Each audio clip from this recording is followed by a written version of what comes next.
سن لو، کما تدین تدان، تم جیسا کرو گے تمہارے ساتھ ویسا ہی کیا جائے گا۔ کسی کی بہن کو پارک میں لے جانے سے پہلے اپنی بہن کو یاد کر لینا، کسی کی بہن کو دھکا دینے سے پہلے اپنی بہن کو یاد کر لینا، کسی کی بیوی سے فون پر شہوانی گفتگو کرنے سے پہلے اپنی بیوی کی آبرو کو یاد کر لینا، کیونکہ یہ جملے میرے رسول کے ہیں، کما تدین تدان، تم جیسا کرو گے تمہارے ساتھ ویسا ہی کیا جائے گا۔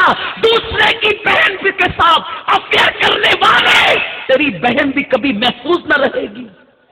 یہ گفتگو جس وقت میں نے کرناٹک کے بہت بڑے شہر میں سنی دعوت اسلامی کے اجتماع میں کی، اور کر کے جب میں بیٹھا، ایک نوجوان روتے میرے پاس آیا، ہاتھ پکڑ کے کہا، آپ نے وہ جو کہا نا تم جیسا کرو گے تمہارے ساتھ ویسا ہی کہ میں کہتا ہوں تم سچ کہتے ہو۔ ماڈرن لڑکا تھا، میں نے کہا میں نے تو پوری تقریر ہی سچی کی، آپ یہ کیوں کہہ رہے ہیں؟ تو کہا کہ بھائی صاحب، میں اپنے دوستوں کے ساتھ پکنک پر گیا ہوا تھا، اور ایک لاج میں، جو ہمارے شہر کی لاج ہے، جو پارک کے فلاں پارک کے قریب ہے، شہر کا نام اس لیے نہیں لے رہا ہوں کہ لوگ برا مان جاتے ہیں، کیونکہ تقریریں ہندوستان بھر میں جاتی ہے۔ اگر آپ کو ڈاؤٹ ہو تو میں شہر کا نام اور پورا ایڈریس آپ کو دے سکتا ہوں، لیکن مائک پر نہیں۔ پارک کے قریب لاج تھی، دوستوں نے مشورہ کیا چلو لاج میں چلتے ہیں۔ فلاں لاج کے اندر آرام کے ساتھ ساتھ لڑکیاں بھی ملتی ہیں۔ جب وہاں پہنچے تو مینیجر سے کہا کہ کتنے وقت میں تم لڑکیاں فراہم کر سکتے ہو؟ بڑی معذرت کے ساتھ علماء سے معذرت چاہتا ہوں، نشتر جو لگاتا ہے وہ دشمن نہیں ہوتا، یہاں نہ کہوں تو پھر کہاں کہوں؟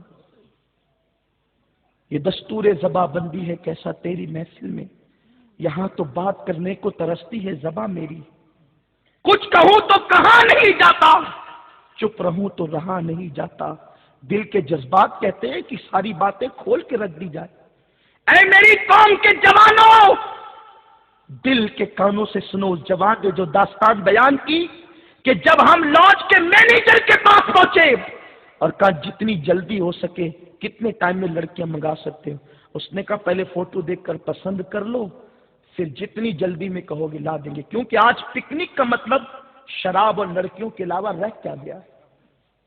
جہاں نوجوان لڑکے پہنچے، بالخصوص قوم مسلم کے جوان، اس لیے کہ صلیبی جنگوں کے بعد انگریزوں نے یہ طے کیا ہے کہ میدان جنگ میں مسلمانوں سے نہیں لڑنا، اب اگر مسلمانوں سے لڑنا ہے ان کو شراب و شباب میں ڈبا دو، یہ قوم کبھی ہوش کے ناخن نہیں لے سکے گی، ڈبا دیا انہوں نے تمہیں شراب اور شباب میں۔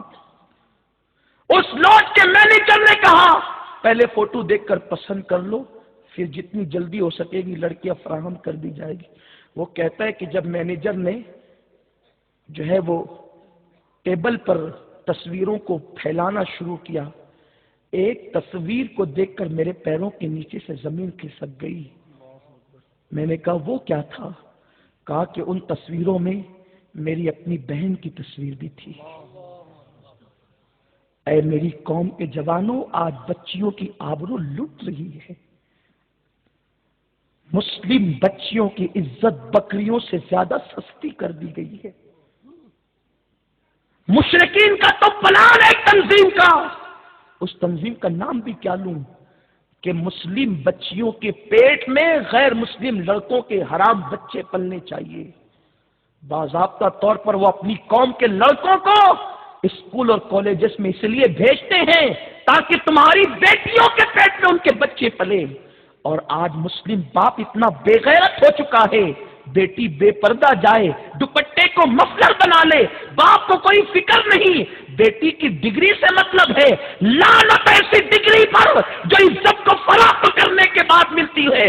سنو، ہماری بیٹیوں کو ہم کسی ایسی لعنتی ڈگری دلانے کی عادی نہیں، ہماری بیٹی کو کلیب فاطمہ کی ڈگری مل جائے اتنا کافی ہے۔ میں یہ نہیں کہتا کہ بیٹیوں کو کالج نہ بھیجو، ضرور بھیجو، ان کو ڈگری ضرور دلواؤ، ہم منع نہیں کرتے، لیکن غیرت فاطمی کے ساتھ بھیجو۔ اور غیرت فاطمی کیا ہے؟